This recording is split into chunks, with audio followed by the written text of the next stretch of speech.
अक्सर हमारी मुलाकात ऐसे गलत लोगों से हो जाती है जो हमें सही करने की प्रेरणा दे देते हैं। आज की कहानी एक ऐसे ही गलत इंसान की कहानी है। ये एक सच्ची कहानी है जिसके लेखक हैं श्री रवि मित्तल जी। आया तो था वो उनकी दुकान पर ग्राहक बनके, लेकिन ऐसे कई सवाल दे गया जिनका जवाब शायद आप दे सके। पैसे देते हुए जब उसके हाथ कांप रहे थे तो उसकी हालत देखकर रवि को लगा शायद इस गरीब से उन्होंने ज्यादा पैसे ले लिए। सस्ता सामान दिखाते हुए उन्होंने कहा, अगर सामान महंगा लग रहा है तो ये सस्ता वाला ले लो। उसने कहा, कीमत की कोई बात नहीं है, सामान बढ़िया होना चाहिए। रवि ने पूछा, तो फिर कांप क्यों रहे हो? उसने कहा, यूं ही। उसकी लाल आंखें देखते हुए शंका भरी दृष्टि से रवि ने पूछा, शराब पीते हो? उसने बड़े आत्मविश्वास से कहा, हाँ पीता हूं। रवि ने पूछा, करते क्या हो? उसने कहा, चपरासी हूं। रवि ने पूछा, कितनी पी लेते हो रोज? उसने कहा, आधी बोतल, और कभी कभी ज्यादा भी हो जाती है। रवि ने पूछा, इतने पैसे आते कहां से हैं तुम्हारे पास?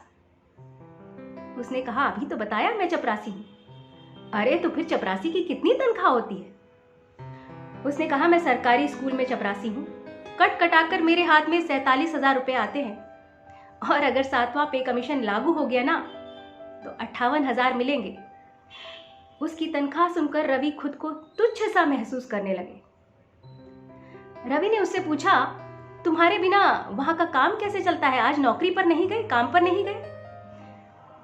उसने कहा, 2-3 दिन में एक दिन जाता हूं, और मैंने वहां पर एक औरत को लगा दिया है। 5,000 रुपए महीना उसे देता हूं और मेरा सारा काम वो देखती है।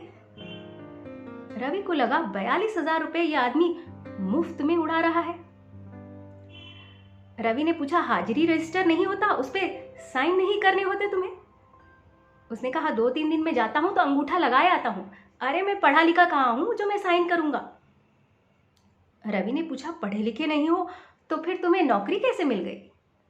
उसने कहा, जी मेरे पिताजी शहीद हो गए थे। रवि ने पूछा, वो फौज में थे क्या? उसने कहा, नहीं, उसी स्कूल में चपरासी थे। शराब के नशे में कुएं में गिर गए और अगले दिन ही मुझे नौकरी मिल गई। रवि ने कहा, मूर्ख, जो देश के लिए जान देते हैं उन्हें शहीद कहते हैं। उसने कहा, जी मेरे लिए तो वही शहीद है जिनके जाने से मुझे नौकरी मिल गई, वरना मेरे जैसे अनपढ़ गवार को तो कोई 2,000 में भी नौकरी पे ना रखे। रवि ने कहा, तुम आदमी सच्चे हो, बस ये शराब छोड़ दो, अच्छी चीज नहीं है।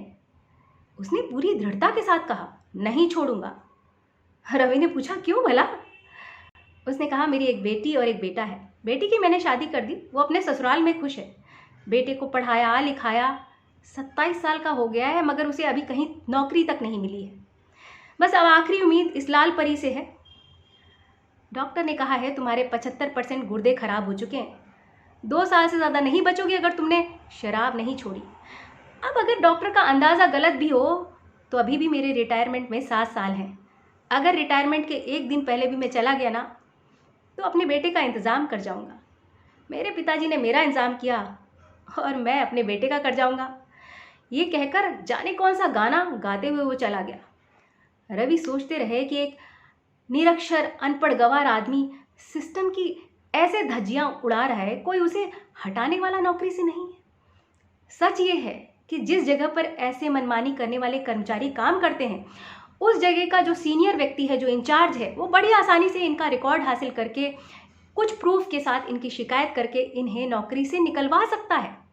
लेकिन ज़्यादातर ऐसा होता है कि सरकारी जगहों पर लोग अच्छी भावनाओं के तहत परिवार का ख्याल करके ऐसा नहीं करते हैं, और ऐसे लोग सिस्टम में दीमक की तरह चिपके रहते हैं। तो जो भी लोग ये कहानी सुन रहे हैं, ये बताएं कि और क्या रास्ता हो सकता है ऐसे लोगों को सिस्टम से बाहर करने का, या फिर क्या ये आधार सही है कि पिता की असमय मृत्यु के बाद उसके बच्चे में योग्यता हो ना हो उसे नौकरी दे दी जाए?